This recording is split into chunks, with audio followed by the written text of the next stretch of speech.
지난 월요일부터 목요일까지 우리 루터대학교에서 목회자 연장 교육이 있었습니다. 이제 주강사는 루터대학교 명예교수이신 우리 김선혜 목사님이셨고, 또 14분의 목회자들이 주제에 따라서 발제를 맡았습니다. 교재는 밀러라는 분이 쓴 기독교 교의학이라 하는 책인데요. 루터교 신학에 대한 책입니다. 루터교 목사들에게는 꼭 필요한 책이고 교과서와 같은 책이고, 그래서 좋았다라는 평가들이 있었습니다. 그러나 개인적으로는 아쉬운 점이 있습니다. 그 책이 그렇게 좋은 책이고 또 그 책이 루터교 목사들에게 교과서와 같은 책이라고 하면선 왜 이제야 번역이 되었는가 하는 점입니다. 그 책은 1955년도에 출판된 책입니다. 그 책에 보면 루터가 무엇과 싸움을 했고 우리 루터교의 신학의 특징이 무엇인가 하는 것을 알 수 있습니다. 루터는 겉으로는 로마 가톨릭 교회와 싸움을 했지만 속으로는 공로주의와 싸움을 한 것입니다. 그래서 루터와 그 후에 루터 교회는 공로주의를 철저하게 배격합니다. 밀러는 모든 종교를 둘로 나누었습니다. 세계에는 다양한 종교들이 있습니다. 우리가 일반적으로 4대 종교도 있다 그렇게 말을 합니다. 기독교, 이슬람교, 불교, 힌두교 4대 종교가 있다고 하지만 그 외에도 이루 헤아릴 수 없는 많은 종교들이 있습니다. 각각 민족들마다 지역들마다 많은 종교들이 있습니다. 그런데 밀러는 그 많은 종교를 단순하게 둘로 나누고 있다라는 것입니다. 기독교와 다른 종교 이렇게 나누고 있습니다. 기독교와 다른 종교. 그러면 기독교와 다른 종교의 차이는 무엇인가 하는 것입니다. 기독교는 복음의 종교라고 한다면 다른 종교는 모두가 율법 종교라 그렇게 분류를 하는 것입니다. 율법 종교가 무엇인가라고 하면 자기 공로를 가지고 신과 교제하고 자기 행위를 가지고 구원을 얻는다고 가르치는 종교를 가리켜서 율법 종교라 그렇게 말을 합니다. 반면에 기독교는 율법 종교가 아니고 또 복음의 종교다. 그 이야기는 뭔가 하면은 자기 공로나 자기 행위를 가지고는 구원을 얻을 수 없다. 그렇게 기독교는 가르치고 있습니다. 물론 기독교 안에서도 자기 공로를 주장하는 공로주의 신학이라는 것이 있고, 그것이 바로 루터가 싸운 것이고 그 이후에 루터 교회들은 그것이 바른 가르침이 아니다. 그렇게 이제 말씀을 하는 것입니다. 그러면 왜 기독교는 공로주의를 배격하는가? 왜 자기 공로를 가지고 구원을 얻을 수 없고 선행을 가지고 구원을 받을 수 없다고 말을 하는가라는 것입니다. 그 이유 가운데 하나가 인간에 대한 이해로부터 비롯된다고 말씀드릴 수가 있습니다.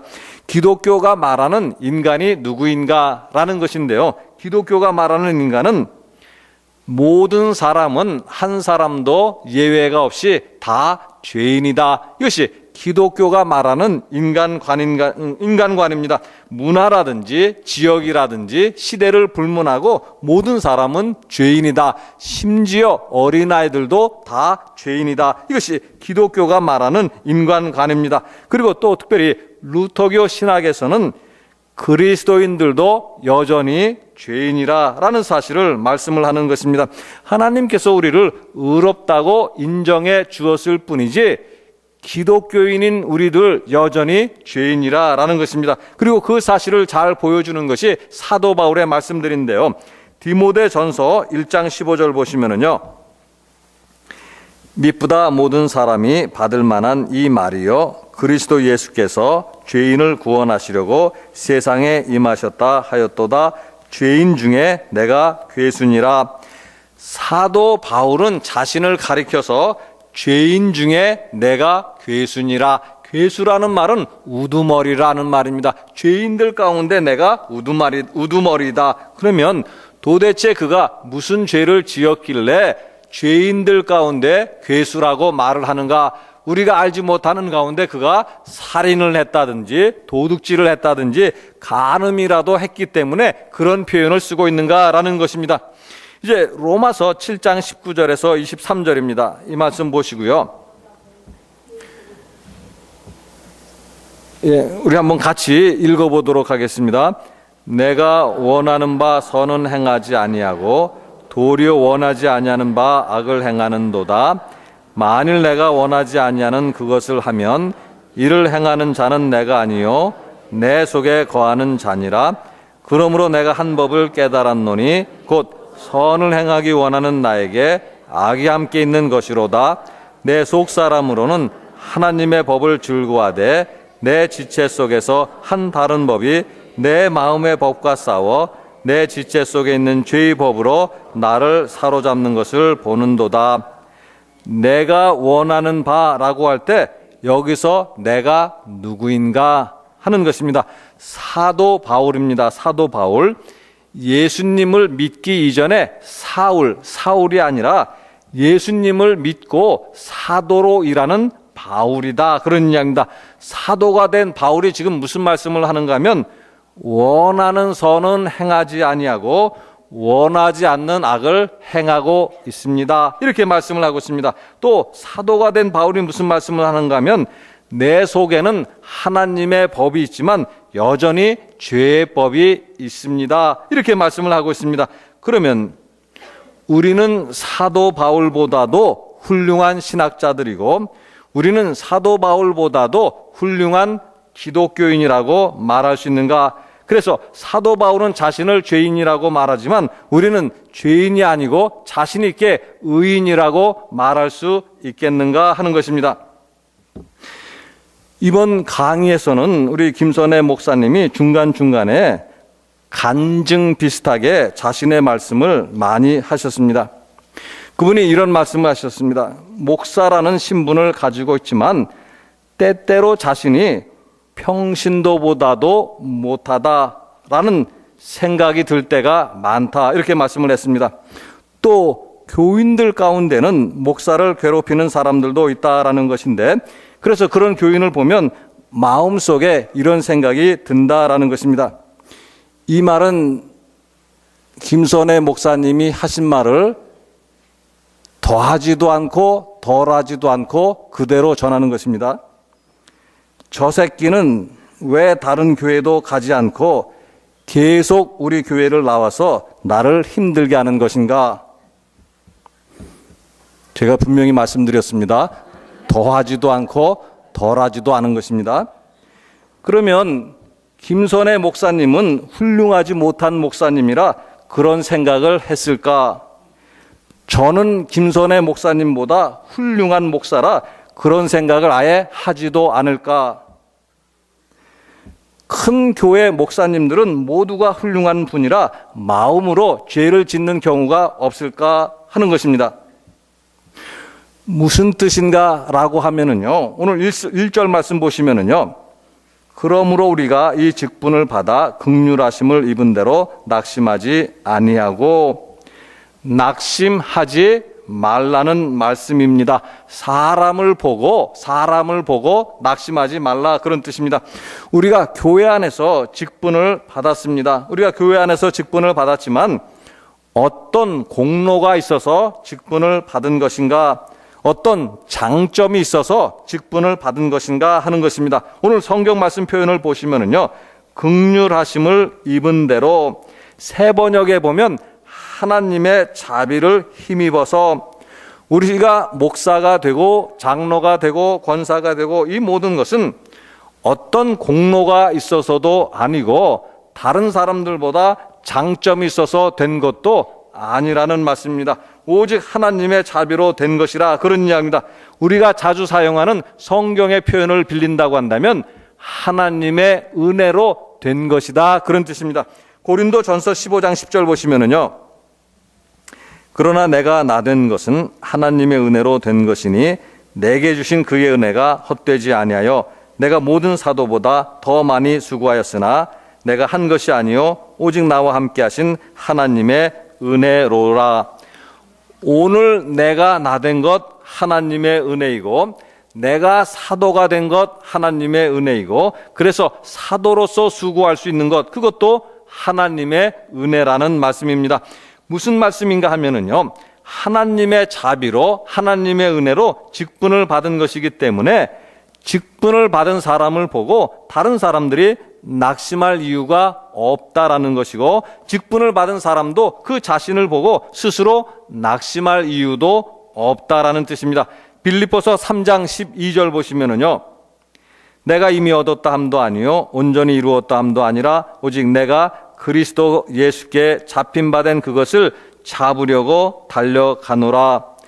우리 그리스도인들이 어떤 사람들인가? 이미 목표점에 도달한 사람들이 아니라는 것입니다. 이미 우리가 온전함을 이룬 사람들이 아니라라는 것입니다. 단지 목표점을 향해서 달려가고 있을 뿐이고, 그리스도인들도 여전히 죄인이고, 그리스도인들 여전히 흠이 있고, 여전히 부족함이 있는 사람들이다, 그런 뜻입니다. 따라서 신앙생활 중에 그리스도인들로 인하여서 낙심하지 말아야 한다는 말씀이고, 또 자신의 부족한 모습을 보면서도 스스로 낙심하는 일도 없어야 한다라는 뜻입니다. 오늘 이제 2절 말씀 보시면은요, 이에 숨은 부끄러움의 일을 버리고 속임으로 행하지 아니하며 하나님의 말씀을 혼잡하게 하지 아니하고 오직 진리를 나타내므로 하나님 앞에서 각 사람의 양심에 대하여 스스로 추천하노라. 고린도 교회 안에는 사도 바울을 갖다가 대적하고 사도 바울을 공격하는 사람들이 있었습니다. 그래서 사도 바울이 일종의 자기 변명을 하는 것인데요, 하나님 앞과 모든 사람의 양심 앞에서 자신을 변명하는 내용입니다. 내용이 뭔가 하면은요, 나에게는 숨기고 있는 부끄러운 일이 없습니다. 나는 남들 앞에서 선하고 거룩한 척하면서 뒤에 숨어서 악하고 불의한 일을 하는 사람이 아닙니다.